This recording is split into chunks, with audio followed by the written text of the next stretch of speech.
of people, Brahma, Vishnu, Mahesh. Please tell me, whom should I worship so that I can quickly get result? Sarukasur was interested in quick results, immediate results. So we see, so many personalities approach Narad Muni. But Narad Muni is also very intelligent. We see Dhruva Maharaj also approached Narad Muni. Rather, Narad Muni approached Dhruva Maharaj when Dhruva Maharaj is in search of Supreme Lord, when he had left home and came to forest. And when Dhruva Maharaj said, I want to achieve Supreme Person Godhead, please tell me the path. I am very disturbed. I am very angry with my stepmother. I want to achieve kingdom greater than my great grandfather, Brahmaji. Then Narada said, my dear boy, Dhruva, you are just 5 years old. It's time to play, enjoy. Better go home and enjoy. You are son of king. You can live in a palace and enjoy so nicely.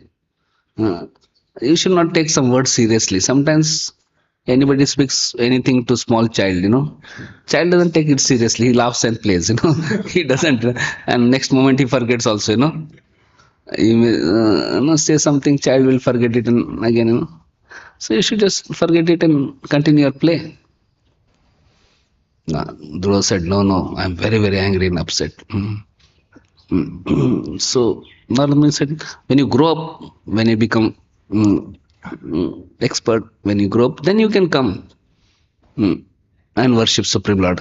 This is not time to worship, because worshiping Supreme Lord is not easy. Great personalities, they perform thousands of years of tapasya, still they are not able to achieve.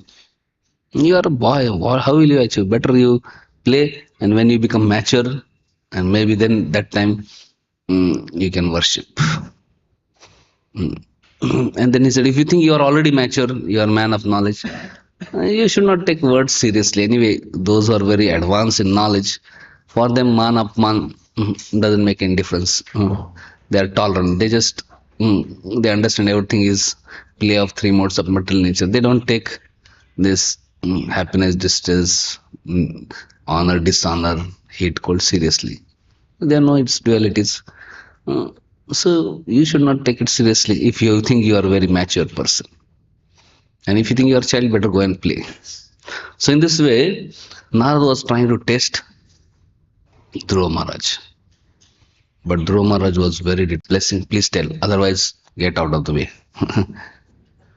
So when he spoke, immediately Narada was very pleased. Because Narada understood he is very serious to achieve. And he is determined to follow the path, whatever is told. Otherwise, you tell something and people really don't take it seriously and just waste of time. So Narada wanted to test. Similarly, we see our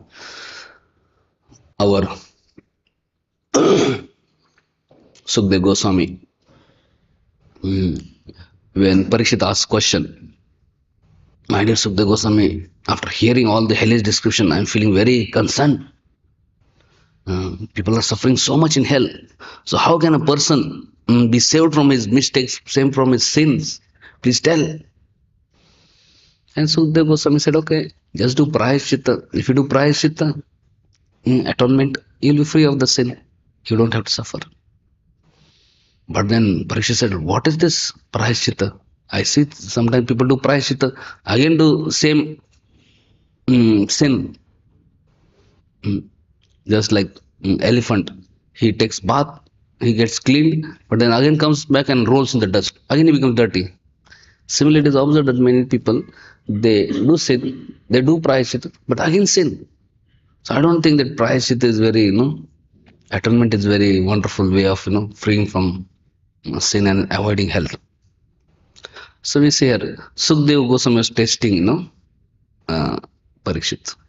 So sometimes devotees may tell something, but that doesn't mean they want them to do that. Similarly, Krishna is also telling Arjuna, why don't you do Gyan, meditate, why don't you do this, karma, why don't you do this, all different, he's giving many things. Loving devotional service, Lord. He's just interested in quick results, no? So Narada Muni says, okay, better you worship Shiva. One may wonder why he's telling to worship. He could have told to worship Vishnu, no? Akama sarvakam moksha kam udaradi. Tivrena bhakti. Anybody worships Shiva, anybody worships Vishnu, he'll be benefited. Why is directing him here and there, you know? He is Narada.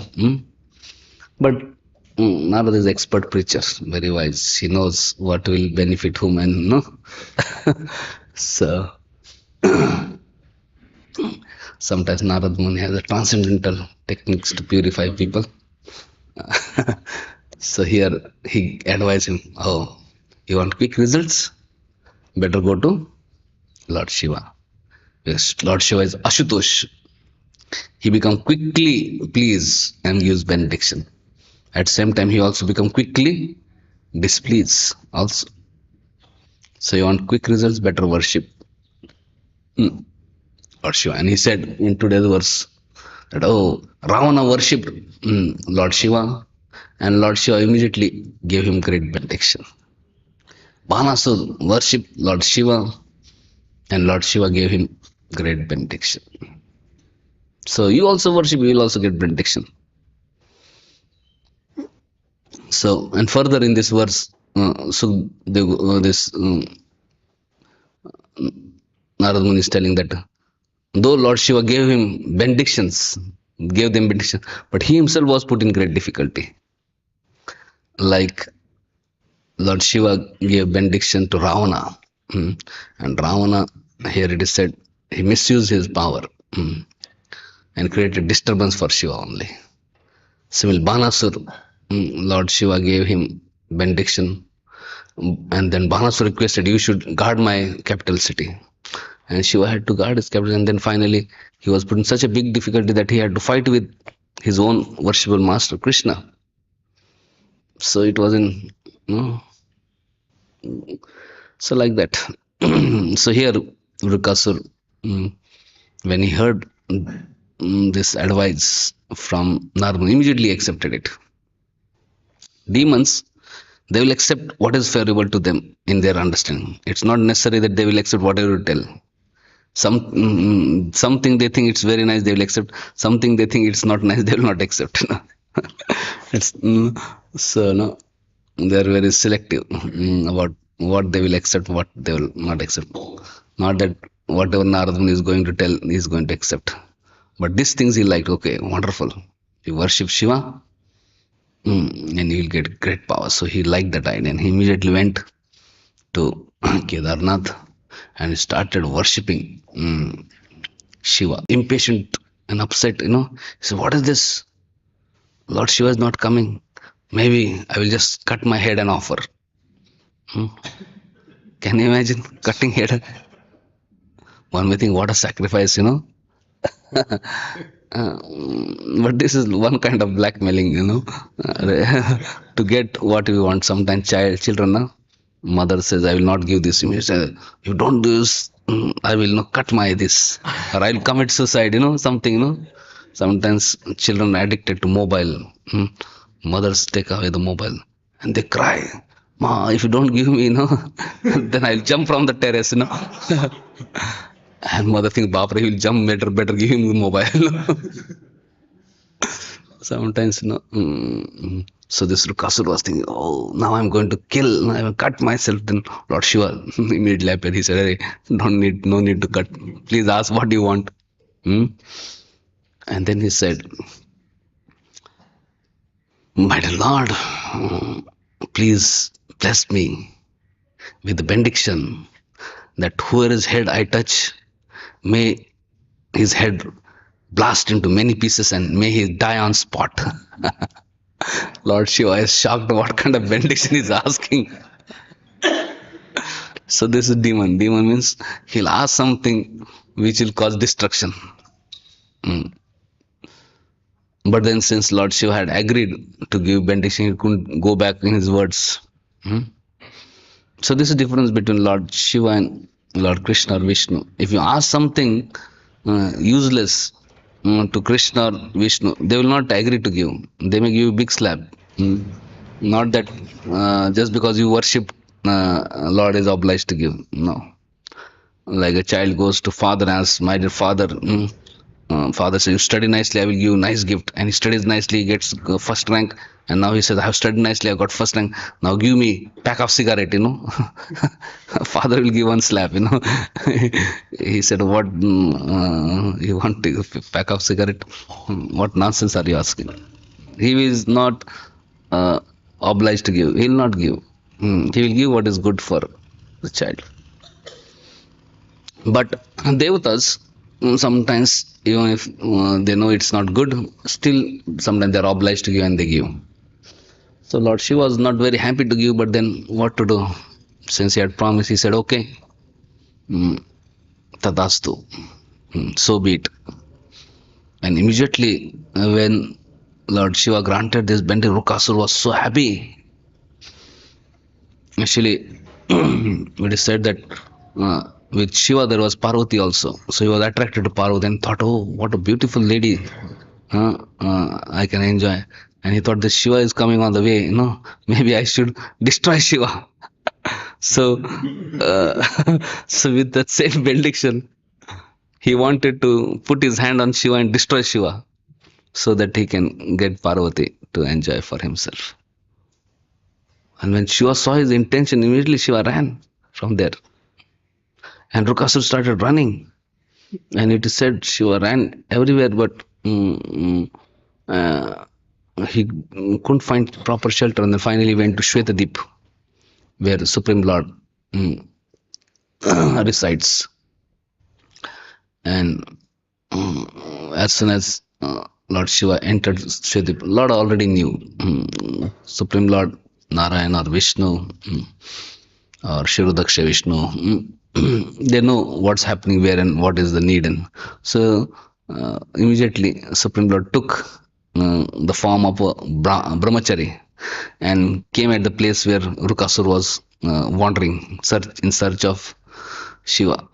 So he went and asked, hey, my dear son of Shakuni, what are you doing here? And then when this Rukasur heard somebody calling his name, he was amazed.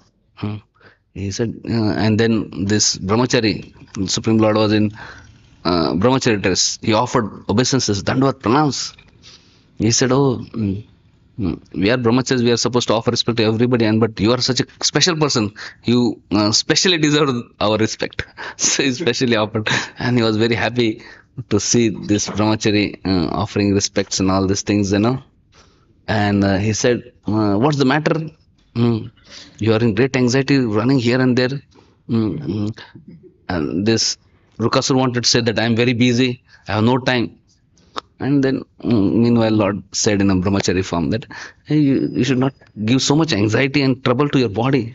You should take care of body nicely, let relax and all these things, He tried to convince how body is means of everything. So, you should take care of body nicely, And Lord spoke in such a way that he was very pacified, And then Rukasur later on related entire episode, what happened and what was his intention. And he told, I am in search of Shiva now. I wanted to destroy him by putting, I have got great benediction from Shiva that whoever's head I touch, his head will be blasted into pieces and he'll die. So I am looking for Shiva to destroy him. And then Lord, who was in a brahmachari dress, young boy, he just smiled. So he said, Hare, Rukasur, you don't know? He said, what? You don't? Maybe you have not heard the news, it seems, no? He said, what news? He said, Hare, all over the world, everybody knows. You don't know? I said, what I don't know? He said, you are running after Shiva and you are thinking you have got a great boon. But he said, your boon is useless. Lord Shiva is cursed by Daksha. And he has lost all potency now. He cannot give any boons and all this. His boons are not working nowadays, So, if you run behind him and then you go and put your head on Shiva, that nothing's going to happen. And then everybody will laugh at you. You don't know his boons are not working? Everybody knows. He said, really? He said, so better you test. Before going and making fun of yourself, better you test. You just test yourself. Put your hand on your head and check it works or not. If it works, then you run behind and go and kill. Otherwise, otherwise you go there and it doesn't work. It will be big fun, mockery. Everybody will do mockery of you, So Lord Vishnu or Krishna, they are so mystical in speaking. They speak mystically and so misty, so sweet. Everybody gets bewildered now. All of us are laughing how he may be convinced, but Lord is a Lord of Yoga Maya. Maya can bewilder anybody, So then he got so bewildered. He said, hey, what you are saying is right now. I should first test. And then he put his hand on his own head and boom, he was completely destroyed. So in this way, Rukasur was destroyed, and then later on Lord received Shiva and told that your danger is averted. But then he said, be very careful. What kind of dangerous boon are giving that can destroy others, and it could have potentially destroyed you also, So we see sometimes demons also do a lot of austerities, lot of tapasya. And devotees also may do a lot of austerities and lot of tapasya. Sometimes it is said demons do much more austerities and tapasya than what devotees also do. We see when Hiranyakashipu did austerities, what austerities he did? He was standing on one leg for thousands of celestial years, and his whole body was eaten by termites and ants and all this thing. Practically, can you imagine?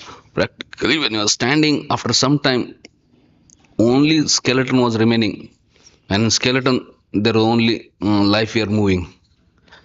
Practically every flesh of his body was eaten by ants and termites. That means his eyes were eaten. That means his stomach, belly, his heart, lungs. That means his eyes, his brain, everything was eaten up. Can you imagine if little something happens to a heart, we get heart attack and die, But here his heart was completely eaten up. Something happens in lungs, we have problem. His lung was completely eaten up. His kidney, his everything, Can sometimes people think, oh, my brain, something happened, one little something went in my brain and his brain was eaten up, Can you imagine? But he was still not disturbed. If little bit happens to our body, we get so disturbed. But Hiranyakashipu had such determination that he was ready to do so much austerities. Standing on one leg, practically later on only one leg means only bones were there, skeleton, and around that it became entire house of ants and termites. So there were no organs and this thing. There were all there's mud and dirt and off, so it's in termite house. There were some skeletons,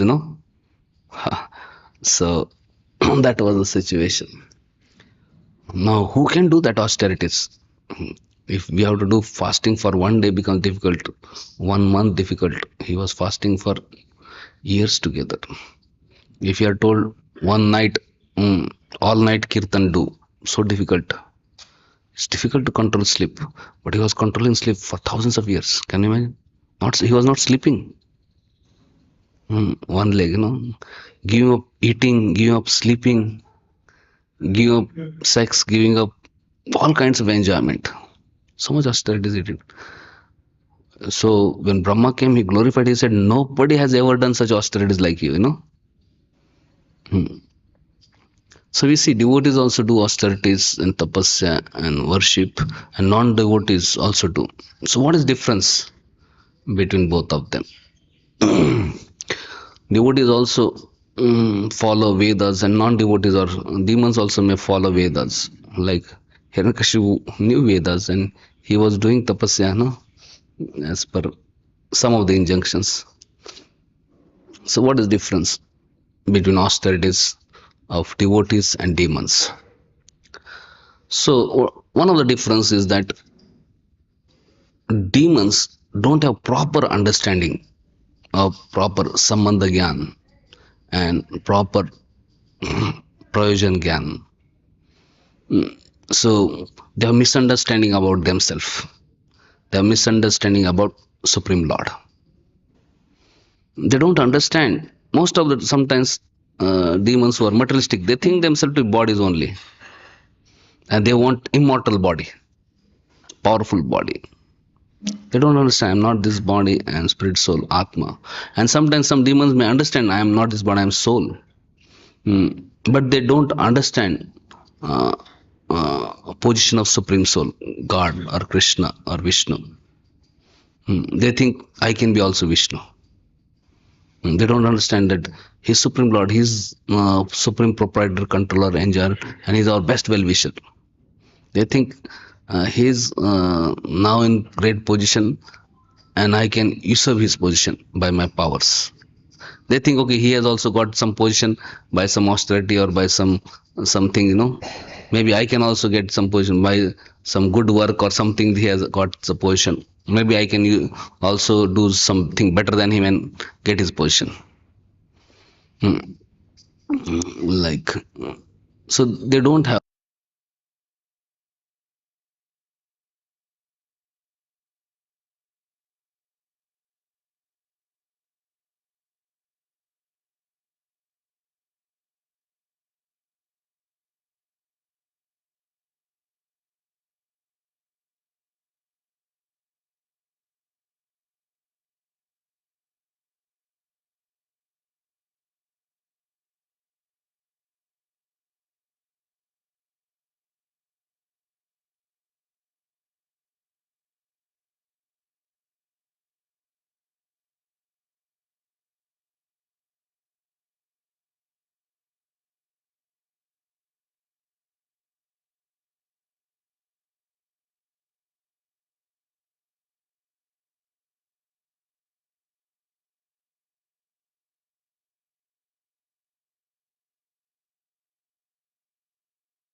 he was submissive to Narada Muni, and he followed his instruction. And Narada Muni gave him proper knowledge about Sambandha. He also gave him proper avidya, how to worship Lord. And because he followed sincerely instructions of Narada Muni, he was completely purified. He became completely free from all ignorance and free from all impurities in heart, and he was able to achieve the goal of life, love for God. So whereas demons, they may do tapasya, but because they are not submissive and they are sticking to their own misunderstandings about God and all these things, and they are sticking to their own material conceptions. So even if the austerities they do, that really doesn't benefit them much. So here we see Rikasur, he did some austerity, but that only destroyed him. And here we also see that Lord Shiva gave benediction to Rukasur, which was not good for him. So sometimes devatas may give some benediction which may not be, but as far as Lord Krishna is concerned, he is very concerned about his devotees. He will do what is good for them. Even if sometimes devotees may ask something, Krishna may be very careful in giving. Because Krishna is concerned that devotee get purified, and because Krishna is concerned to give his devotees the topmost thing, Krishna Prem. So he may sometimes not give material things or some things which are unfavorable. And here Krishna is saying, we see that sometimes demigods may give a lot of material opulence, and that intoxicates them, that makes them arrogant, proud, and they commit offenses, and that leads to their own destruction. Thank you very much. Hare Krishna. If anybody has any comments or any questions, we can take. We have a few minutes. Yes, Arvind Gopal Prabhu, Hari Om Prabhu, and Amar Kishore.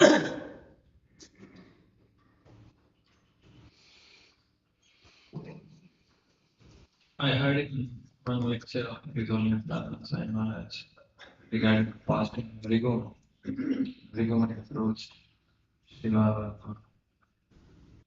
for understanding who is Supreme. So Maharaj conclusion that Brahma and Shiva could have controlled that in but they wanted to glorify Supreme Lord. That is why they executed anger. No, their intention was to glorify Krishna. So, is that in this path also that Lord Shiva, he could have given punishment to Vikasa. He did not have availing of Vikasa, but just glorify Krishna. Is that Two things. First is that sometimes devotees may have different intention, and the acharyas may specifically tell it. So if they are specifically telling, we can accept. But if they have not told it, we cannot speculate about it. So here, as far as Bhagavatam, what is saying, or purports are there, I don't see that. If it may be there, I do not want to speculate on it, because here we see Lord Shiva is giving because he is feeling obliged to give. And so sometimes demigods are obliged, and they may give something which may not be good for the worshippers also. So this is a principle. So, and principle is that Krishna, he doesn't generally give.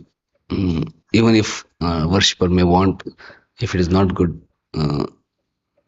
Krishna may not give. Just like a shopkeeper, if a child goes to shopkeeper, he asks cigarette, he may give if you just pay money. But father, child goes to father and asks, he may not give because he's concerned. So this is a principle to be understood. Now intentions and all these things, that are very deep, and we may not know all the details unless Acharya has mentioned. Okay, and we cannot speculate on that. Okay. Thank you. Yes, Hari Om Prabhu. well, devotee just shouted to the sorry, devotee just understood the spiritual master's instruction. in case of Dhruva Maharaj, we see that when the instruction was given according to Desire, they didn't follow it. So, at what point, in the beginning, he had a material desire only. And then when he just gave the instruction to put material desire, that he followed. So, and the second thing that at what point Dhruva Maharaj desire got changed? What is the process that changed the desire of the world? So we see Dhruva Maharaj said, please give me the honest means. So he wanted honest means. So that is, so Narad Muni was very pleased with that. He didn't want some quick fix.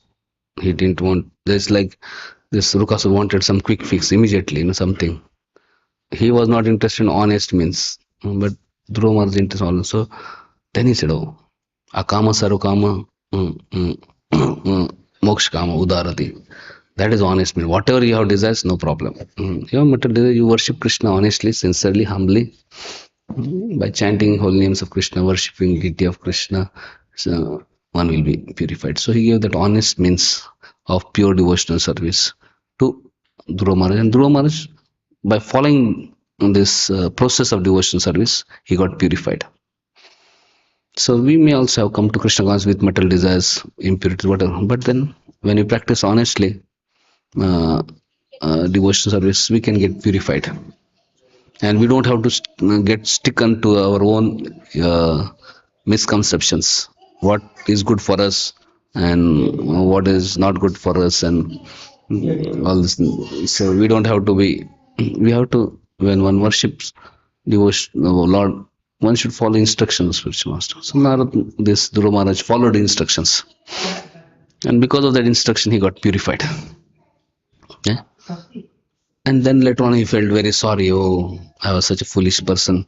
I disobeyed the instruction of Narad Muni. I should have accepted in the beginning. But that was not offense because Narad was happy that he was honest. So it's very important that we are honest with oneself and we are honest with spiritual master. So when we are honest, even if you are fallen, even if we are, doesn't matter.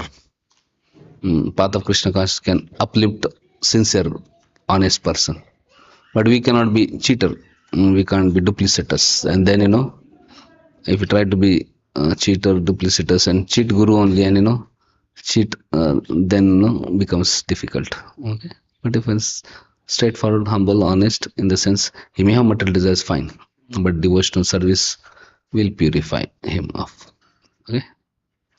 So thank you very much. Srimad Bhagavatam ki jai, Srila Prabhupada ki jai, Nitai Go, Premanande, Hari Bo.